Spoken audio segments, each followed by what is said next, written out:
Hello, my name is Lucas Deporbe. I'm Fidelity's Global Cross-Asset Specialist. I work closely with Fidelity's investment teams. And I'm pleased today to be joined by Dimitri Solomakin, Portfolio Manager for the Fidelity Global Long Short Fund.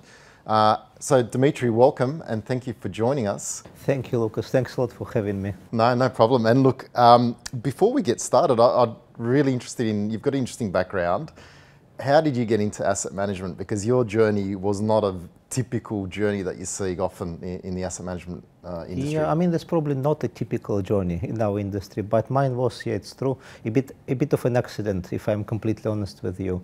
So I grew up in Moscow, graduated from the university in 1999, read maths and computer science. It was right after the financial crisis, so I couldn't find a job in Russia. The closest I could find one was in Warsaw. With Nestle, became an SAP consultant and spent 2 fantastic years there. Then moved to Germany, similar role but for a different company.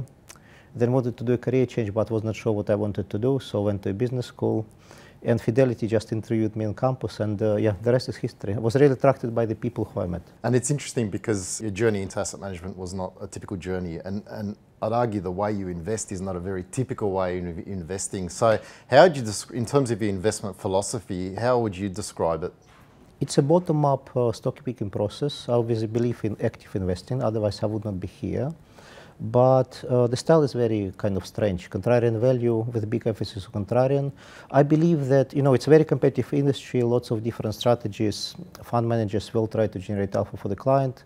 But you need to find your niche that works for you and kind of exploit it, enhance it over time, improve, and be consistent in what you do. So I found my niche, I think, quite a while ago, because I've been doing this for long enough, and yet that's what it is. As you said, it's a very unusual product.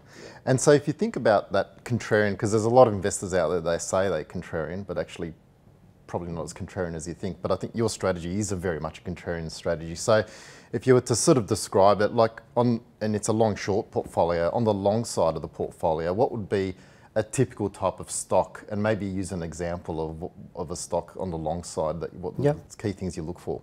So on the long side, what I'm trying to do, I'm trying to look for businesses that have been, so to speak, in trouble, sometimes for a very long time, for a variety of reasons. Operational issues, financial issues, corporate governance issues, sometimes combination of all these things, where the market thinks the franchise might actually be permanently structurally broken.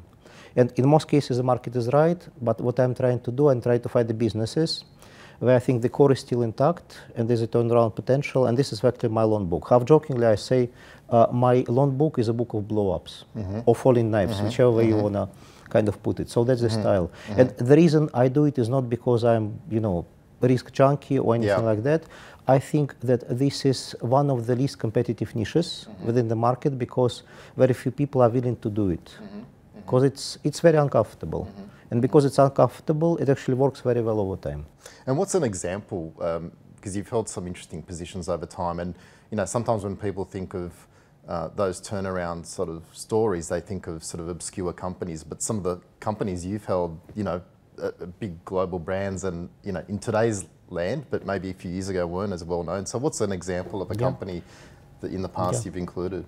Yeah, that's a great point actually, Lucas, because these are not necessarily bad businesses. They can go through issues, troubles today, but if the turnaround works, you look at the business again 5, 7 years later, you would never think that it was in deep trouble. Good example probably today would be something like General Electric. Fantastic aviation business, very strong healthcare business. I ran into a lot of trouble 4 or 5 years ago because of other exposure, because of the balance sheet. Was very, very distressed financially. Took a management change, proper operational turnaround. Where we are today, it's a lot stronger franchise. And I think if we speak again 3 or 4 years later, you'll see that it's completely different business. So that's a good example. Yeah, fantastic. And on the short side, because shorting is a very specialized skill set, and you know, not everyone has had that experience in sort of shorting. I guess in your experience, what are the key things you need to be aware of when shorting? And again, on the flip side, on the short side, what does a typical company look like on that short side of the portfolio? Shorting is a very interesting area of expertise. I've been doing it now for about 12 years, and the longer I do it, the more difficult I find it, because every year you learn something else which can potentially go wrong, which you didn't think about before. Shorting is tough. You cannot be necessarily too contrarian doing shorting, because when you get things wrong, position size grows, and you have to control your potential loss, potential exposure. So you can be contrarian in entering short position, but then you have to be pro-cyclical in the way you manage position size, the way you trade. That's very important. Typically, I could look for businesses that are structurally broken for the short book as well, because that's what I do anyway for my longs. It's a very good exposure to have for short as well.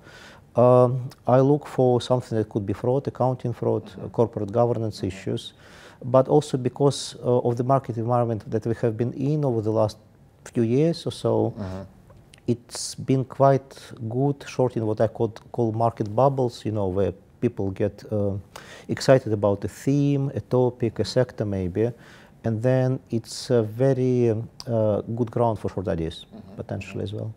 And with a contrarian strategy, you can behave very differently from the market at different points in the cycle for a whole variety of reasons. I mean, in terms of your strategy, what is, I guess, an ideal market environment for your strategy to work? And we might get onto the flip side is what is an market environment that may not work. But if we started, what sort of market environment really suits your type of strategy? Actually, I think because I'm contrarian, I'll start with the flip side because it's a lot easier for me.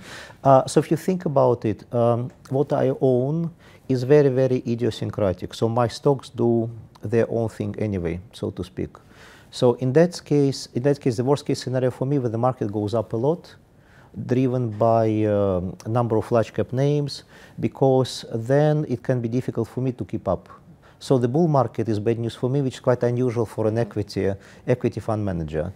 On the other hand, when the market goes down, when the market is going sideways, it's potentially good news because my names do what they do, and it becomes all of a sudden a big tailwind, you know. So it's as I'm saying, it's quite unusual, quite strange, but it can be good from the client point of view because it can be a very good hedging tool within a multi-fund book. Fantastic, Dimitri. Well, thank you very much for taking us through a little bit of your background and a bit more insight in terms of your portfolio. And yeah, wish you all a good trip back to London. Thank you, Lucas. Thanks a lot. Very excited to finally be launching the product here. No, it's fantastic. Thank you very much. Yeah.